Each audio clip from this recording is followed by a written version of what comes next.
Good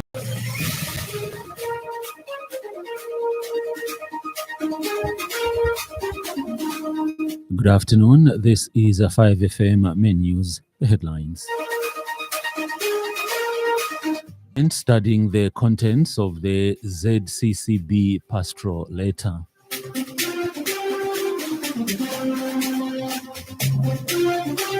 "95 persons are nabbed in Lusaka cleanup operation." Translators for Germany, UN troops in Mali fear Taliban. This news bulletin is also streaming live on the 5FM Facebook page and YouTube channel, 5FM Radio Zambia. And now with the main news in detail, I'm Herbert Mutabi. The government has confirmed that it is in receipt of the pastoral letter issued by the Zambia Conference of Catholic Bishops, ZCCB, but has indicated that it is not in a rush to respond to concerns raised by the bishops. Chief Government Spokesperson Cornelius Mwetwa says this is because the government is studying the contents of the letter so that an appropriate response is given to the church in due course. The Catholic bishops yesterday issued a pastoral statement on the state of the nation, highlighting their concerns on the country's shrinking democratic space, political environment, happenings in the judiciary and parliament, economic situation, and high cost of living affecting the nation.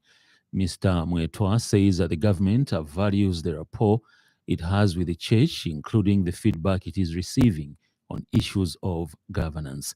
He stated that the country could not have been where it is today in terms of its democratic credentials and peace it is enjoying without the involvement of the church.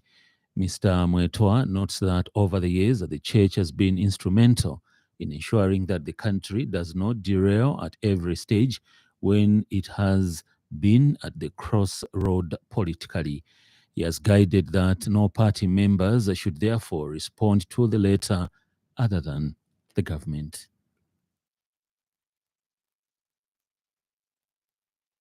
I want to take this opportunity to urge our citizens that the government is studying the pastoral letter from the Catholic bishops and that at an opportune this kind of correspondence to government. So we urge all our people out there that no one should be because it is a government and therefore only government owned, because we find this and that we are going to give a response accordingly.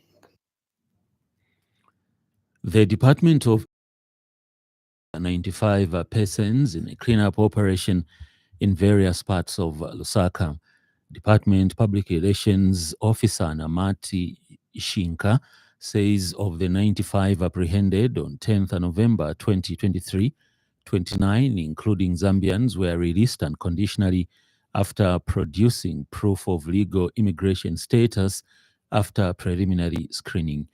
Mr. Shinka says 66 suspects, including 23 claiming to be refugees, have been detained pending further screening and possible prosecution. He said those claiming refugee status were 11 Congolese, 6 Burundians, 5 Somalis, and 1 Rwandese, while the remaining suspects in detention are 32 Burundians, 5 Rwandese, 3 Tanzanians, 1 Malawian, 1 Mozambican, and 1 Zimbabwean. He said that the operation aims to rid Lusaka of illegal immigrants. Mr. Shinka says that the department wishes to warn foreign nationals intending to visit Zambia to do so within the provisions of the Immigration and the Deportation Act and those in the country to ensure they comply with the terms and conditions of their permission to stay. The remaining suspects in detention are 32 Burundians, 5 Rwandese, 3 Tanzanians, 1 Malawian, 1 Mozambican, and 1 Zimbabwean. The operation aims to rid Lusaka of illegal immigrants. The department wishes to warn foreign nationals intending to visit Zambia to do so within the provisions of the Immigration Act and those in the country to ensure they comply with the terms and conditions of their permission to stay. The Drug Enforcement Commission, DEC, through its Anti-Money Laundering Investigations Unit, has arrested and charged a credit supervisor for fraud and money laundering involving over 400,000 US dollars. Particulars of the matter are that Peter Muche, aged 50, on dates unknown but between 1st January 2019 and 31st December 2019, while employed as a credit supervisor at a known company, made false entries in the books of accounts of the company and stole 565,000 US dollars. Commission Public Relations Officer Hussein Khan, who has confirmed the development, says in the course of investigations, the commission seized 8 flats in Lusaka's Lilai area, a plot in New Kasama, and a Toyota Corolla. Mr. Khan says that the suspect has been charged with, among others, fraudulent false accounting contrary to the laws of Zambia. In another matter, the Anti-Money Laundering Investigations Unit on the Copperbelt has arrested and charged a Zambian national for fraud and money laundering in an alleged gold scam. In the process, 2 motor vehicles were seized in relation to this matter. That is a Toyota Hilux registration number BCE 9446 and a Toyota Mark X registration number BCF 7213. Manda has been released on bond, while the 4 Congolese nationals remain detained in lawful custody. The suspects will appear in court soon. The Commission is concerned with the high incidence of fraud in the country, and it is urging members of the public to be vigilant and exercise utmost caution before parting with their hard-earned money. President Hakainde Hichilema has left Riyadh, Saudi Arabia for Zambia after successful engagements during the first Saudi African Summit. While in that country, President Hichilema addressed the first Saudi African Summit in Riyadh and highlighted Zambia's rich endowment with both natural and human resources that need global partnerships. President Hichilema indicated that Zambia has the much desired arable land for agriculture, good climate for renewable energy investment, and welcoming citizens to foster people-to-people joint ventures in various economic activities and tourism. In a message posted on his Facebook page and monitored by 5FM News, the president called on Saudi Arabia and other global partners to look at Zambia as a key investment destination, considering the enabling business environment. The president has since thanked King Salman bin Abdulaziz Al Saud for the invitation to visit the Kingdom of Saudi Arabia, where he participated in the inaugural Saudi Africa Summit. Ministry of Education Chief Curriculum Specialist Jack Chishala says that the government has accelerated efforts in promoting gender equality in the education sector and combating school-related gender-based violence. Speaking during a panel discussion to mark the launch of UNESCO in Action for Gender Equality 2022 to 2023 report on the sidelines of the 14th Annual Conference of UNESCO, Mr. Chishala said the government has developed a curriculum for pre-service teachers that integrates gender equality content. In 2019, the government, with UNESCO support, embarked on a project to train teachers and educational staff in gender-sensitive approaches. Mr. Chishala said that the gender equality curriculum has been beneficial to the learners who are taught how to recognize, prevent, and report different forms of violence in schools. This is contained in a statement issued by Naomi Mwemba, the first secretary for press at the Zambian embassy in Paris, France. In other stories trending this afternoon,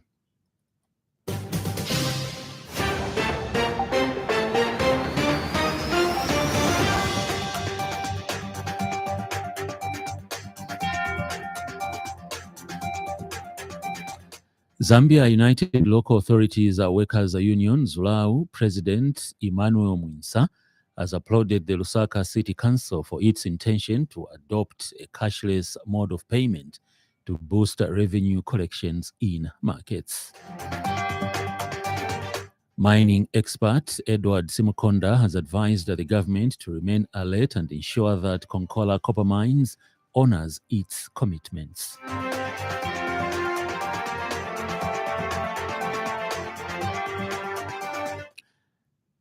And now in foreign news, Germany peacekeepers in Mali have told the BBC they fear for their lives as the UN mission winds up its mission in the West African country. The 19 interpreters wrote to the government on 7th August asking for protection as the jihadist groups that operate in northern Mali regard those who work with the UN as traitors. A few weeks after the translators sent their letter, photos appeared online of their friend Hakim Diko being killed by gunmen from the Islamist State group. In sports news, we take a look at the FAS women's fixtures for today.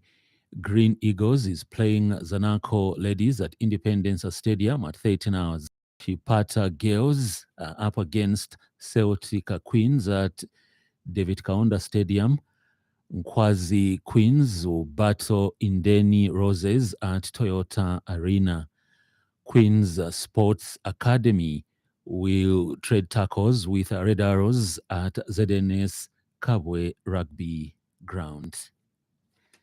Up next is the afternoon weather report. Stay tuned.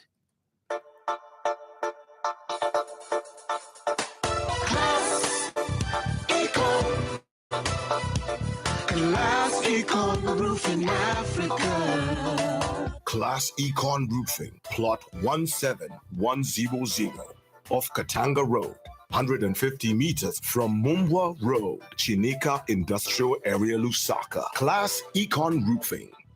Class plus economy. Class Econ. Class Econ Roofing Africa.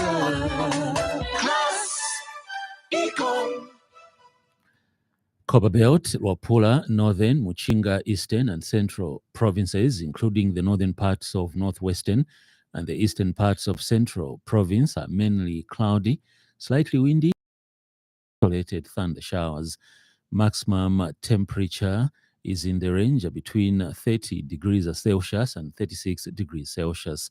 Lusaka, southern and western provinces, including the southern parts of Northwestern and the western parts of Central province, are partly cloudy, windy at times and warm to hot with a chance of isolated showers. Maximum temperature is in the range from 31 degrees Celsius to 39 degrees Celsius. Ends the afternoon weather report.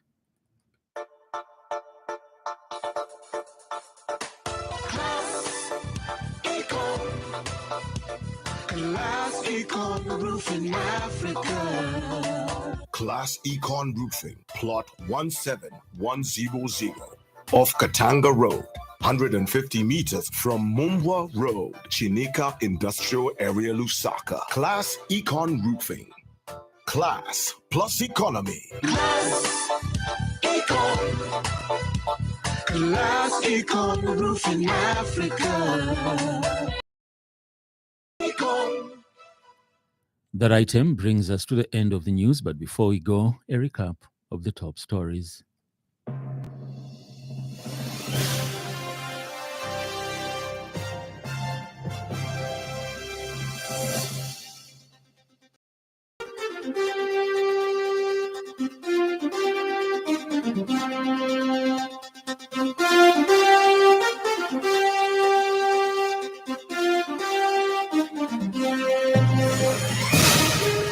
Government studying the contents of the ZCCB pastoral letter. 95 persons are nabbed in Osaka cleanup operation. Translators for Germany UN troops in Mali fear Taliban. For more news, follow us on Facebook at 5FM Radio Zambia. On behalf of the entire news crew and the technical department, I thank you for listening to the Happy World of 5FM. Stay safe and stay tuned to 5FM Radio. I'm Hebert Mutabi.